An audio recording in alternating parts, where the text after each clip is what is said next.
अस्सलाम वालेकुम क्लास। आज एक्सरसाइज 3 का क्वेश्चन नंबर 6 to 10 हम करेंगे। ठीक है, question number 6 copy work start कर देते हैं। Write the fraction in decimal form by changing denominators to power of 10। हमने इनको डेसिमल फॉर्म में चेंज करना है, जबकि हमने करना मेथड कौन सा होगा, by changing denominators to a power of 10। ठीक है, सबसे पहला क्वेश्चन है 1/10। अब ये पावर ऑफ 10 में ऑलरेडी है, यानी इस वक्त 10 की पावर 1 है।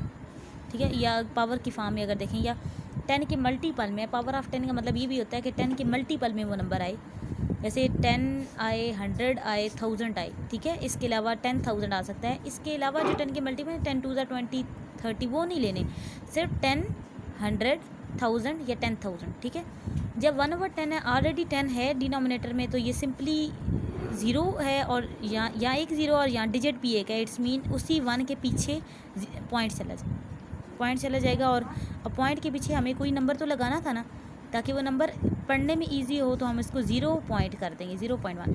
अब जो सेकंड क्वेश्चन 1/5, अब 5 क्या बन सकता है, 10 2 से मल्टीप्लाई करने के बाद, तो ऊपर 1 से भी क्या होगा, 2 मल्टीप्लाई होगा, 2/10 आ गया। अब 1 0 है और यहाँ पे डिजिट भी 1 है, तो 2 के पीछे पॉइंट चला गया और इसको 0.2 लिखा गया। ठीक है, 1/50 आपने होमवर्क में करना है। उसके बाद जो 1/50 को आप 100 बनाने की कोशिश करेंगे, ये हिंट है। 1/20, 20 भी क्या हो सकता है, 100 बन सकता है। 20 पीछे 10 तो नहीं बन सकता, अब आगे उसके साथ लेके चलना है, और 10 के बाद हम 100 बनाने की कोशिश करते हैं। 25 और 100, तो 1 5 5 5/100। अब 2 ज़ीरोज़ हैं, जबकि 5 एक डिजिट है।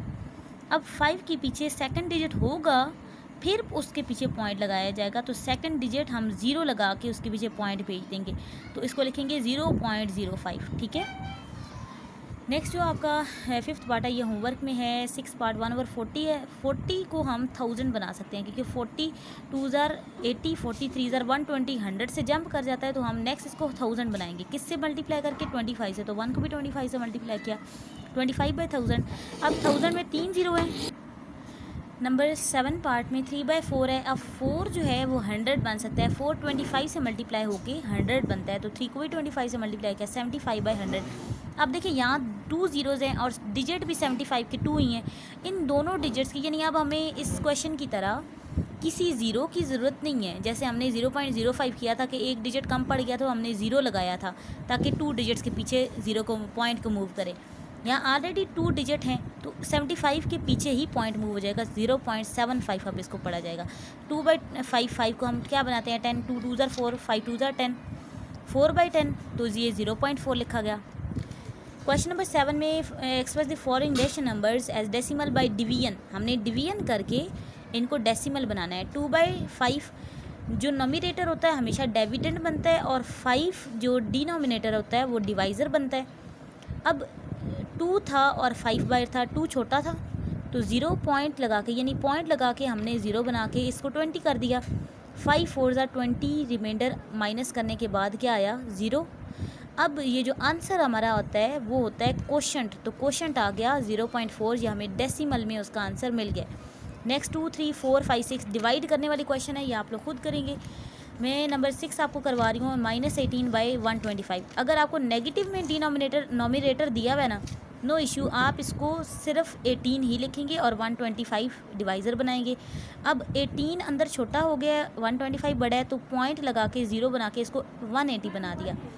अब 125 1 टाइम 125, 0 - 5 पॉसिबल नहीं था, 8 को कट करके 7 किया, 10 - 5 किया, 5 आ गया, 7 - 2 किया, 5 आ गया, 1 - 1 0।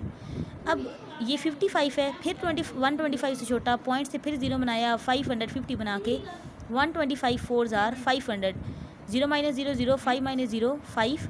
अब पॉइंट से फिर 0 बनाया, 500, 125 4 ज़ार 500, 0 हमारा रिमाइंडर आ गया। अब हमारा क्वेश्चन डेसिमल में क्या आ गया, माइनस, अब क्योंकि नेगेटिव नंबर था ना, अब आंसर के साथ वो नेगेटिव साइन आंसर में लगा दिया जाएगा, -0.144। क्वेश्चन नंबर 8 में which of the following can be represented at terminating decimal. Terminating decimal की पहचान ये थी कि उसके डिनोमिनेटर के फैक्टर निकालते थे, तो वो 2 और 5 डिजिट्स को कंस्टिट्यूट कर रहे होते थे, या उन पे डिपेंड कर रहे होते, या उस पर मुश्तमिल होते थे। कंस्टिट्यूट का मतलब मुश्तमिल होना, तो 2 और 5 डिजिट जब कंस्टिट्यूट करेंगे डिनोमिनेटर के फैक्टर में, तो वो टर्मिनेटिंग कहलाएगा। अब ये इसका डिनोमिनेटर 4 था, उसके फैक्टर लिए 2 2 ज़र 4 2 1 is 2। इसके हमने लिखा the denominator 4 is equal to 2 cross 2, 2 multiply 2, इसके फैक्टर 2 मल्टीप्लाई 2 थे। अब ये 2 पे कंस्टिट्यूट कर रहे हैं ना, इस पे मुश्तमिल हैं, तो 13 ये हैंस की नोटेशन है। हैंस इसको लिखा जाए या ये 3 डॉट लगा दिया जाए इस तरह ट्रायंगल की शेप में, तो ये हैंस इसको पढ़ा जाता है। Hence 13/4 is terminating decimal. अब 5/80 है, 80 के हमने फैक्टर लिए 2 2 2 2 और 5 है, तो denominator 80 is equal to 2 multiply 2 multiply 2 multiply 2 multiply 5। तो इसके कंस्टिट्यूट क्या कर रहे हैं, 2 और 5 डिजिट ही है ना, ठीक है। अब चाहे 2 कितनी बार आया है इस पर हमने नहीं डिपेंड करना। अब ये हमें मिल गया कि 2 और 5 पे कंस्टिट्यूट कर रहा है, hence it is terminating decimal. अब 13 -13 और 15, इसके डिनोमिनेटर 15 था, उसका 3 और 5 आता है। 3 और 5 हमें कंस्टिट्यूट सिर्फ 2 और 5 चाहिए होता है ना। अब 3 आने की वजह से ये नॉन टर्मिनेटिंग बन जाएगा। अब 5/7 है, इसका डिनोमिनेटर 7, इसके फैक्टर 7 1 is 7 1 1 is 1, 7 और 1 है, इसमें ना तो 2 है और ना ही 5 है, तो इट इज़ नॉट टर्मिनेटिंग। ये आपके 2 होमवर्क क्वेश्चन है। जो क्वेश्चन नंबर 9 है, इसमें हमने अब non terminating dash number can not be represented by terminating decimal, यानी can not be represented by terminating decimal mean non terminating ढूंढना है। अब -4/25, इसका डिनोमिनेटर 25 के फैक्टर जो आते हैं 5 × 5, तो इट इज़ क्या होगा, टर्मिनेटिंग डेसिमल, ठीक है। दी डिनोमिनेटर पिछले तरह क्वेश्चन की तरह सेम इसका मेथड है। अब इसकी जो 7 के फैक्टर हैं वो 7 × 1, तो ये टर्मिनेटिंग सो ये क्या हो जाएगा, नॉन टर्मिनेटिंग डेसिमल हो जाएगा। -17/3, अब 3 के फैक्टर 3 × 1 होते हैं, तो ये भी क्या होगा, नॉन टर्मिनेटिंग होगा। ये 15 है, इसका डिनोमिनेटर 3 5 ज़र 15, तो ये भी नॉन टर्मिनेटिंग। 14 है, 2 7 ज़र 14, तो ये भी नॉन टर्मिनेटिंग। ये आपके होमवर्क क्वेश्चन है 3। नेक्स्ट आपका question number 10, express the following decimal as fractions. अब हमने फ्रैक्शन बनानी है डेसिमल नंबर से। 0.25, इसके नीचे रेशो लगाई, फ्रैक्शन लगाई, पॉइंट हटाया, नीचे आ गया 1, आगे जितने डिजिट 2 और 5 है, 2 डिजिट है, तो आगे 2 ज़ीरोज़ आके, तो अब ये बन गया 25/100। अब इस नंबर को हमने इसकी लोवेस्ट फॉर्म या लोवेस्ट टर्म में भी लेके आना होगा। 25 और 100 का कॉमन जो डिवाइज़र है, कॉमन डिवाइज़र इनका 25 है, तो डिवाइड 25 लिखा, तो 25 1 is 25, 25 4 ज़र 100, तो ये इसकी लोवेस्ट फॉर्म आ गई है। नेक्स्ट 0.007 है, पॉइंट हटाया, नीचे 1, आगे 3 डिजिट, तो 3 ज़ीरो आ गए, 7/100। अब इनका कोई कॉमन डिवाइज़र नहीं था, उसकी वजह ये है कि ये जो 7 है ये प्राइम नंबर है, और प्राइम नंबर अपने अलावा कोई और डिवाइज़र रखते ही नहीं है, ठीक है। तो 7 से ये तो 7 से डिवाइड हो जाता, अगर ये प्राइम नंबर की बात करते तो 7 से 1000 नहीं होता ना, ठीक है। तो 7 खुद से तो हो जाता, लेकिन 1000 से फिर 7 नहीं होता, और अगर हम 1000 का कोई डिवाइज़र रखते तो वो 7 को डिवाइड ना कर सकता, ठीक है। ये आपका होमवर्क क्वेश्चन है दोनों। नेक्स्ट जो क्वेश्चन है 4.33 डिवाइड 0.05, इसमें अब आपको यहाँ पे भी पॉइंट दिया है, यहाँ पे भी पॉइंट दिया है, तो 4.33 का पॉइंट ख़त्म किया,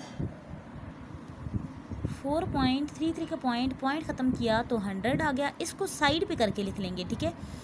इसका पॉइंट ख़त्म करने से डिवाइड में 100 आता है ना, तो वो इसके नीचे इधर लिखा गया, इधर हमने एक मल्टीप्लाई करके एक फ्रैक्शन बना दिया, और इसका पॉइंट ख़त्म किया तो इसका भी 100 आना चाहिए था, इसका ऊपर लिखा जाएगा, यानी इसका पॉइंट ख़त्म करने से नीचे आया, इसका पॉइंट ख़त्म करने के बाद ऊपर आया। अब आए दोनों जगह 100 है, तो ये 100 और ये 100 कैंसिल आउट हो गया, तो 433 इधर से रह गया, और यहाँ पे 0.005 है ना, जो सिर्फ 5 लिखा जाता है, तो ये इनकी लोवेस्ट फॉर्म है। अब ये वाला जो क्वेश्चन है, इसमें आपको यहाँ पे कॉमा दिया हुआ है, ये ध्यान रखिएगा, पॉइंट यहाँ पे है। जब इस पॉइंट को ख़त्म किया 1 आया, आगे इसके डिजिट 4 हैं, तो 4 ज़ीरो आ गए, ठीक है। अब 4.95, इसका पॉइंट ख़त्म किया, ऊपर 1 आया, और इसके 2 डिजिट की वजह से 2 ज़ीरो ऊपर आ गए, ठीक है। अब यहाँ पे क्या बन गया 99, और यहाँ पे 495 आ गया, यहाँ मल्टीप्लाई 100/10,000 है, ये दोनों आपस में मल्टीप्लाई हुए, और ये दोनों आपस में मल्टीप्लाई हुए। 99 के बाद 2 ज़ीरो इसके आगे, और 495 के बाद इसके 4 ज़ीरो आगे, 2 ज़ीरो हमने कैंसिल किए, अब 99/495 0 है। इनका कॉमन डिवाइज़र 99 है, तो 1/500 हमारा आंसर आ गया। अब ये आपका होमवर्क क्वेश्चन है, ठीक है।